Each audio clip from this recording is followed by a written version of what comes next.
So how have you been enjoying the Dream series? How has it been to you? By show of hands, how many of you are actually working the steps? Be honest, you're in church. That's good. Blessings to you. That's good. That's good. For those of you who have not been, you can always get the cassettes, the CDs. You can, no, let me correct that. You cannot get the cassettes. You can get the CDs. And you can, I believe, go back and watch it digitally, but you want to give yourself an opportunity to manifest the dream that God has placed in your soul, right? It is the DNA of the divine. It is a part of what God wants to make manifest through you. The dream that has been placed in your soul is important. But being a dreamer and doing what must be done in order to manifest the dream demands extra effort, sustained inspiration, and uncommon discipline. I wish I could tell you that bringing forth your dream would be easy. I wish I could tell you that it won't require much of you. I wish I could tell you that if you start today, it would manifest tomorrow. But here is what I know. It'll probably take you longer than you imagined. It'll probably cost you more than you thought. And it's going to require you to be something and someone that you had not quite imagined you could be. See, bringing forth a dream requires that you grow and give birth to something that God has placed inside of you, and so it must stretch you. Is that right? And so the preceding 11 steps have been designed to help us accomplish and manifest the dream. And I'm particularly excited about this step on today because I'm of the opinion that all steps are not created equally. Some steps, Reverend Mother, are easier than others. Some steps are just more natural to walk into, if you understand what I mean. The desire step is an easy step for me. The decision step is an easy step for me. The work step is an easy step for me. I was delivering newspapers in third grade. I was pumping gas in sixth grade. By the time I started playing sports, I was always showing up at the field or on the court before everybody else got there, and I was always leaving afterward because I didn't mind working hard, if you're with me. I watched my mother work long days and long nights, so I saw an example of what it meant to work hard. And it didn't matter how much talent you had because I was probably going to outwork you.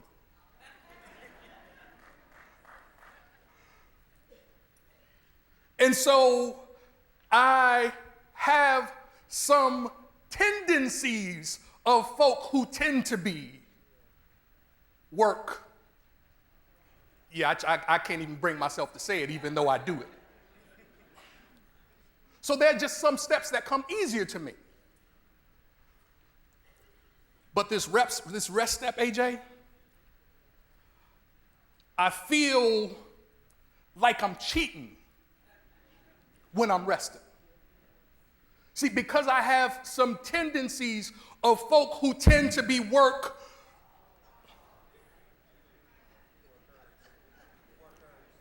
If I'm not on the grind, if I'm not on the hustle, if I'm not in the middle of make it happening, I feel like I'm slacking. And so this 12th step, I need this lesson today. I don't know if there's anybody else, but I need to hear, you know the ironic part, I already studied it. You know the other ironic part, I taught this before a couple times. And yet it still is requiring some getting used to so that when I am in a rest-filled position, I don't feel like I'm cheating myself. Anybody know what I'm talking about? And so this rest step is a critical step to the manifestation of our dreams. And I just want you to hear this. Sometimes some of us sabotage the manifestation because we don't handle this step the right way. For me, when it comes to the rest step, I suffer from the dog and car syndrome. You know what the dog and car syndrome is, right? When the dog is on the porch and a car rolls down the street, the dog jumps off to the porch and takes off after it. He can't generate the speed to catch it, so he comes back to the porch. Another car goes down the street, dog jumps off the porch, takes off after it. He can't generate the speed to catch it, so he barks and goes back to the porch. And he does that over and over again. And see, it's not just that the dog can't generate enough speed to catch the car, it's that the dog is chasing after the car without realizing that he can't drive. And so many of us are chasing after the dream without realizing that there must come a point in which we rest so that God can drive. Are you with me? And so with this step today, I want to challenge you to do some analysis on your Western-focused, multitasking, habitual self. I know I said it to you, but I'm really talking to me. Right? So you got to bear with me today because this is kind of up close and personal and in my Kool-Aid type. Because I not only do I want to work it, I want to control it. And not only do I want to control it, I want to work it. And it's okay if you can't do it because I can. Are you with me? And so for those of us who have some challenge around the rest step, I want to just challenge you to give yourself a possibility and the opportunity to shift out of the must be doing phase. To shift out of the gotta do 15 things at one time, right? Because if you keep doing and keep doing and keep doing and keep doing and keep doing and keep doing and keep doing and keep doing, it's only a matter of time before you end up with a pile of doo-doo. So I just want to challenge you, if you are one of these people, it's not everybody. Raise your hand if you know this is not you. Oh, it's a lot of y'all, though. So then, for you achievers who say you don't have time to rest, for those of you who are committed to winning and you feel like rest is boring, and for those of you who feel like you can get all the rest you need when you die, this message is probably for you. And so what I want you to know today is that rest is not a waste of time. Put this in your notes. Rest is not a waste of time. Rest is a biological need. It is a part of the divine process for restoration and rebuilding.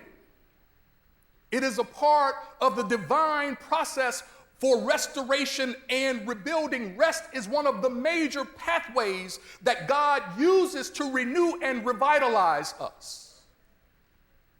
You got to give yourself over to some coming apart.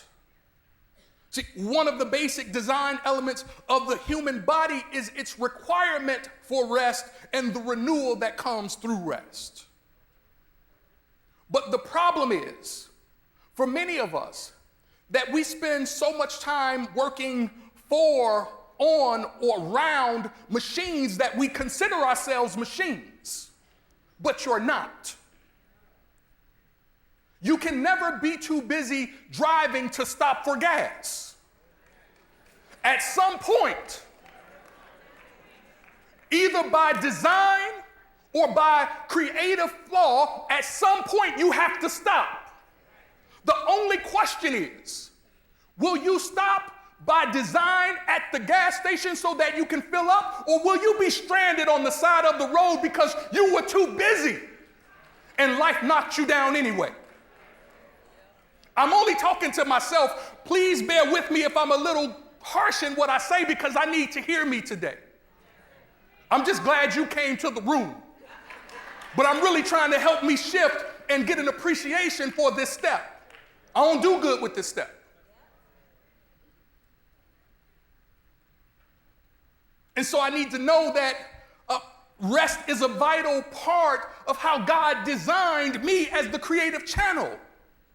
I have to know that rest is a critical step in the manifestation of the dream. It's not slacking. It's omniscient. Are you with me? And so I just want to share some things on this morning to help reshape our mindset as it relates to rest. And I want to share some things that will help us learn how to rest in the inner wisdom of the divine design. Are you with me? Because I believe that if we can get this final step, the things that were impossible soon become possible. So rest, as my research helped me to see, is one of the things that helps bolster thinking, particularly creative thinking. And so when I am unwilling to rest, then my thinking becomes lazy. Are you with me? And my creative capacity has to now move through a condensed filter that is already clogged up. And so rest helps me think more clearly. Are you with me? So when I am not rested, my thinking often operates at a very low vibration. And I know you know, like I do, that a low vibration in thought equals a low vibration in experience. Are you with me? So if I want a better experience, I've got to rest so I can think better. Let me say it to you the other way. Tired thinking equals a tired experience. And so if I'm just tired of the experience, I need a different vibration in my thinking. Are you with me? So then rest helps me begin the process of putting the flow and the balance back into my life. If you want better rest, you might have to teach yourself this one lesson. The lesson of not worrying so much.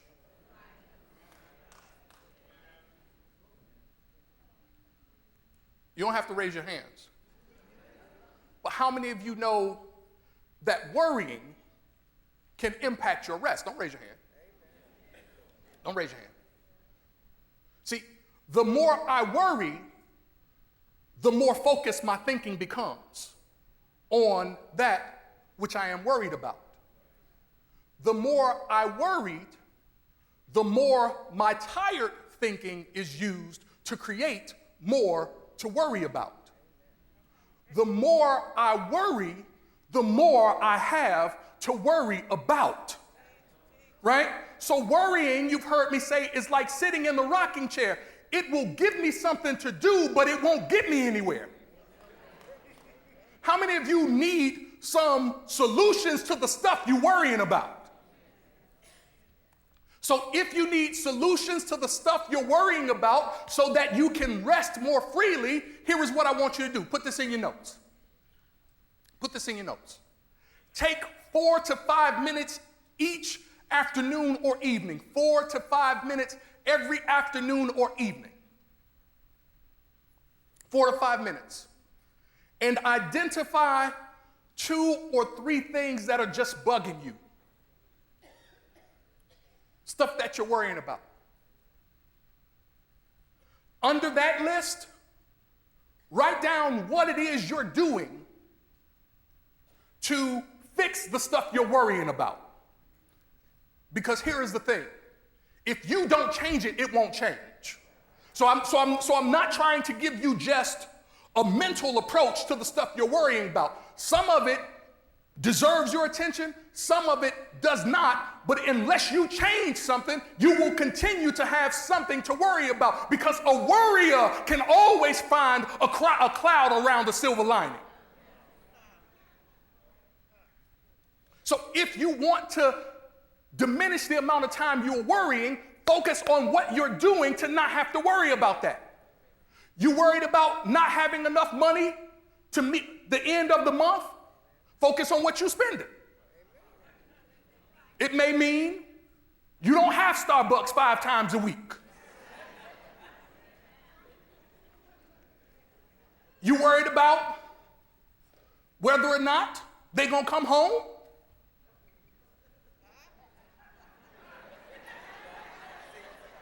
It may mean you have to face something that you have been unwilling to face about the dynamics of that relationship. You worried about whether or not they're going to do what you taught them to do when you sent them out of the house? It may require you to retrain them or to redress them or to send them with their daddy or their mama.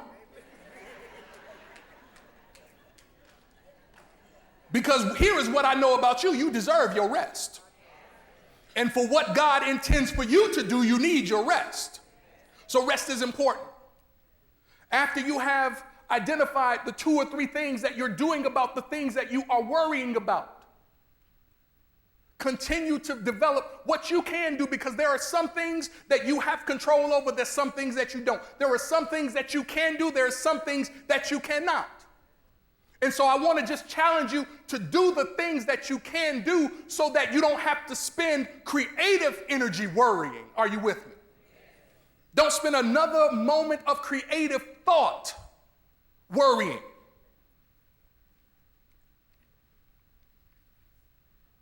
The second thing I want to challenge you to do is recognize that when it comes to rest, even God was wise enough to take one. When we look at the Genesis story and we see the creative process, there are all of these days where God is in God's creative capacity saying, let there be. And in all of this letting be, there is something coming forth. Is that right? There is some firmament coming forth. There are some creatures coming forth. There are some people coming forth. In all of this early stage of the process, there is something coming forth out of the God presence. I want to let you know there is something that needs to be coming out of you, but coming out of you also has to be a period of rest. See, the Sabbath is a part of the law of creation. Rest is a part of the law of creation. Are you with me? There's nothing wrong with recognizing when you need to take a rest. Because when it comes to your dream, good people, there is much that you can do. But then if we truly understand the law, there comes a point where there is nothing you can do. See, at some point, you can't do anything but rest. See, if I plant a seed, there is absolutely nothing that I can do to make the DNA that is divine in the potential of that seed manifest itself.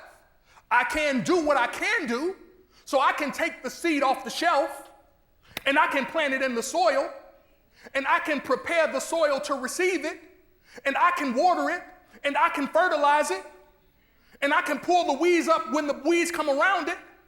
But there is nothing that I can do to tell the seed to grow. It's the omniscience that is in the seed that tells the seed, now it's time to sprout. Now it's time to grow. Now it's time for you to give forth your potential. And so Paul says it this way. He says, I planted and Apollos watered, but it's God who gives the increase. You can't make your increase come. At some point, you got to let God be God and flow in the increase.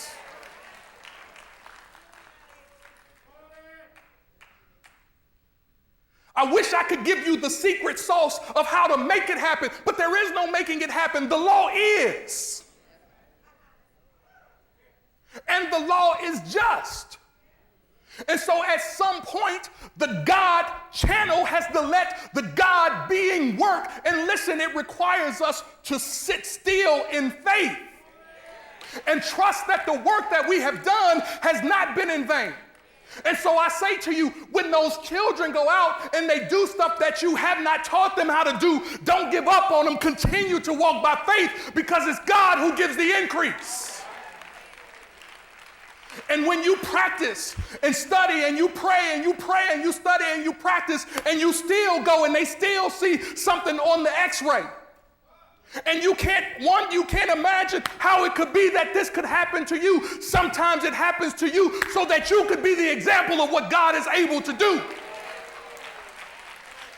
And so rather than getting down on yourself, sometimes you got to get into your quiet space and you got to trust that the law works. If the law of conscience be real, then my thoughts and my feelings must manifest themselves.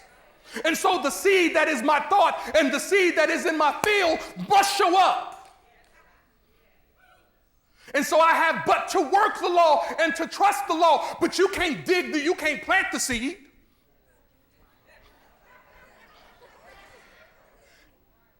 And then go back to dig it up to see if it's working. I need to see if it's working, Bernadette. I put the dirt back around it.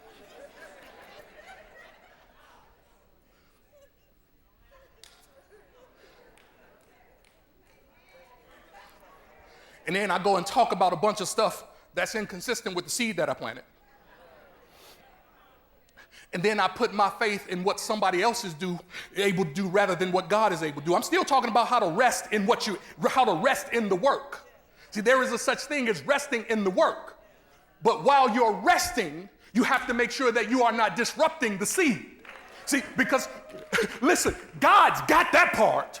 All you have to do is get this part. And I want to challenge you to refrain from running back over to it to check it when you start getting nervous. See, if you ain't nervous, you can leave it. But it's when I get nervous that I got to dig it back up. Let me see. Is it doing what it's supposed to do? See, God is always doing what God is supposed to do. God can't do anything else. The God in you has to be able to do what you're supposed to do so that you don't dig it up. If you can refrain from digging it up, then the omniscient, omnipotent, omnipresence that is the creative source of everything can do what it does. But every time you dig it up, you disrupt it. And sometimes we dig it up with our hands, but sometimes we dig it up with our thoughts. And let me tell you something, thought is one of your steps.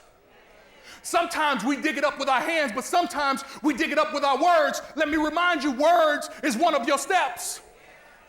Sometimes we dig it up with our hands, but sometimes we dig it up with our ability to accept that it is so, even though it hasn't shown up. You got to be able to accept that it is so, even though it hasn't shown up. You got to be able to accept that it is so, even though it hasn't shown up, before we walk by faith and not by sight. Accept that it is so, even though it hasn't shown up. Don't dig it up.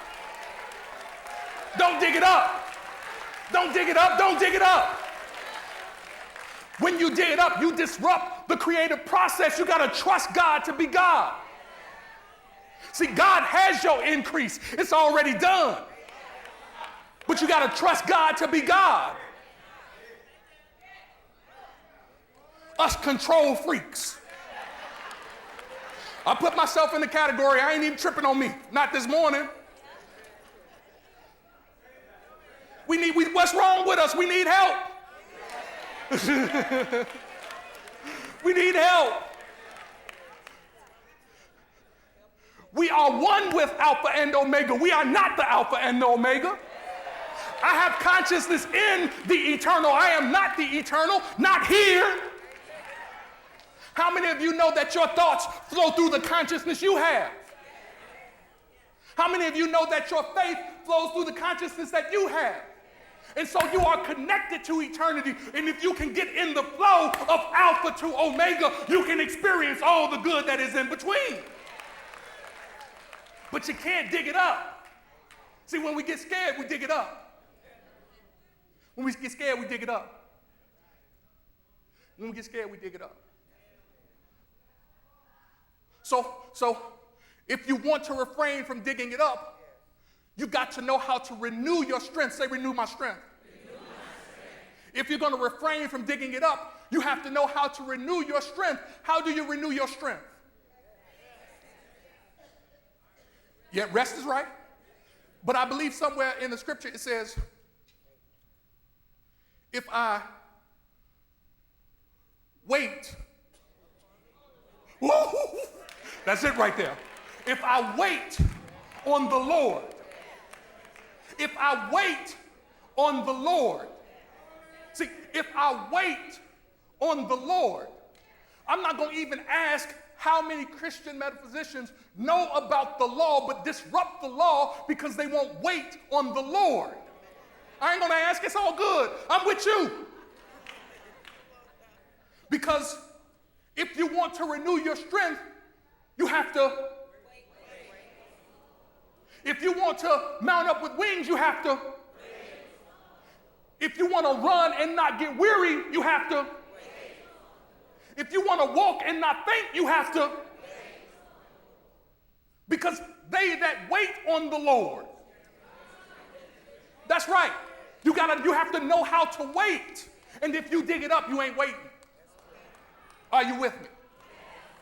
So then how do we give ourselves an opportunity to wait? How do we wait? What is the process for waiting? What is the process for waiting? What do we do in the meantime?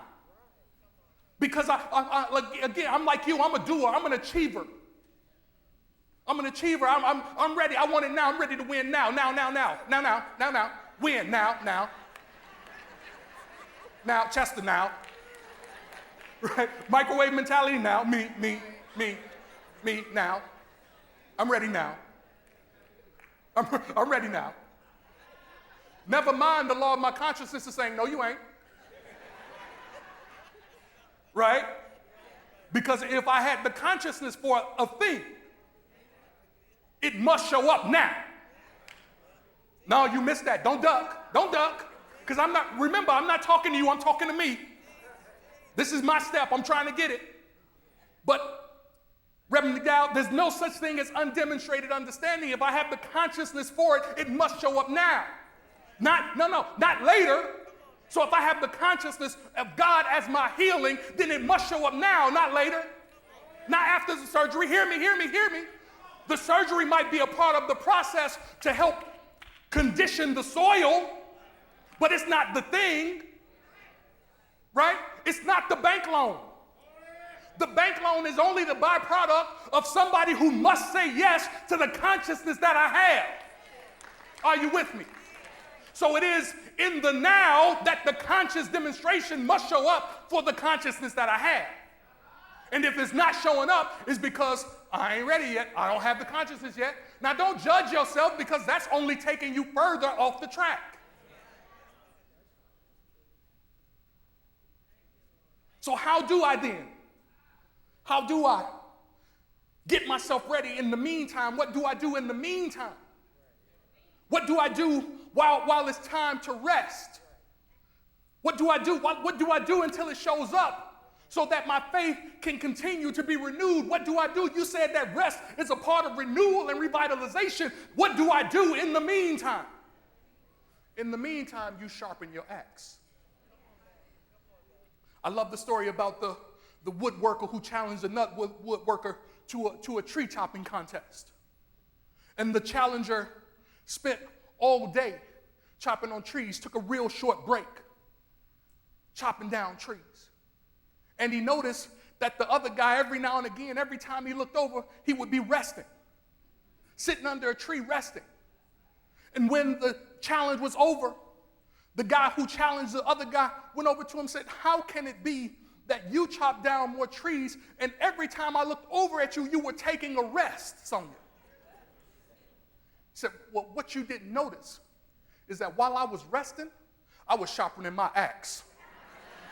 So while you are resting, I want you to be sharpening your axe. Put this in your notes. How do you sharpen your axe? Put this in your notes. Through prayer, through meditation, and through sitting in the silence. Put that in your notes right now. How do I sharpen my axe? Put that question. How do I sharpen my axe? You sharpen your axe, David, through prayer, meditation, and sitting in the silence.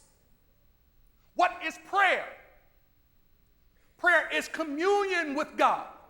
See, if you want to get into that space, whether you got to wait on the Lord, I've learned that it helps to be talking to the Lord while I'm waiting. I've learned that it helps to be talking to him while I'm waiting. Because what talking to him does is it relieves the anxiety, it relieves the worry, it helps me to know that I'm never left alone. It reminds me that I cannot fail you, nor can I forsake you. So I want to remind you to, while you're sharpening your axe, be communing with the Lord, be communing with God. How do you sharpen your axe?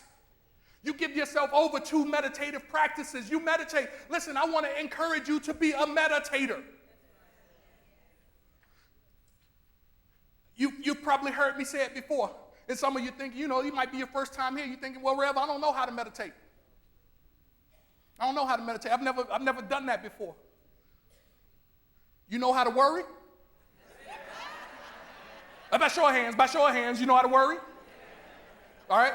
If you know how to worry, you already know how to meditate. The only difference is, what am I focusing on? What will I focus on? Will I focus on the challenge? Will I focus on the difficulty? Will I focus on the not enough? Will I focus on it ain't been? Will I focus on what's been said? Or will I focus on God as the source of my supply? Will I focus on I am divine by nature? Will I focus on there is value and power in my thought? Will I focus on if I practice it, it must show up? Will I focus on the things that bring forth what it is I'm trying to manifest? If you know how to worry, you already know how to meditate. Get busy doing it with the right focus. And then finally, it's sitting in the silence. It's sitting in the silence. Now, I said in prayer, I commune with God, so I listen to what thus said the Lord. But there is also a place for deeper listening. Are you with me?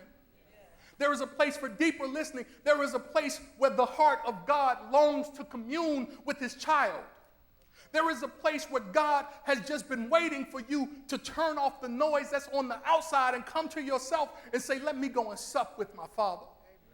There is a place, there is a space, there is a void that only you can feel. And when you feel it, watch how God begins to speak to you. Now listen, for God doesn't talk to all of us the same way. So the silence doesn't happen the same way for all of us. I am auditory. God speaks to me. I hear it loud and clear. Some of you are not. Some of you are visual. God shows you the image. Am I right? You don't hear nothing. You go into the silence, you don't hear nothing. But you start to see all kinds of stuff. You start to see around the corner. You start to see what's coming 6 months out. You start to see stuff you've never seen before, that God just deals with you differently. Some of you don't hear anything, you don't see anything, but you feel like a son of a gun. And the feeling so grips you, it so pulls you, it so grabs you that you can't help but know that this must be the Lord.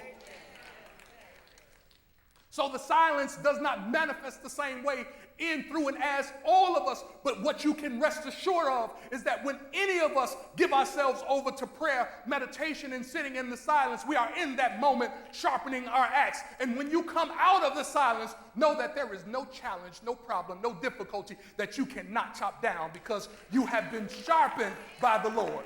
God bless you.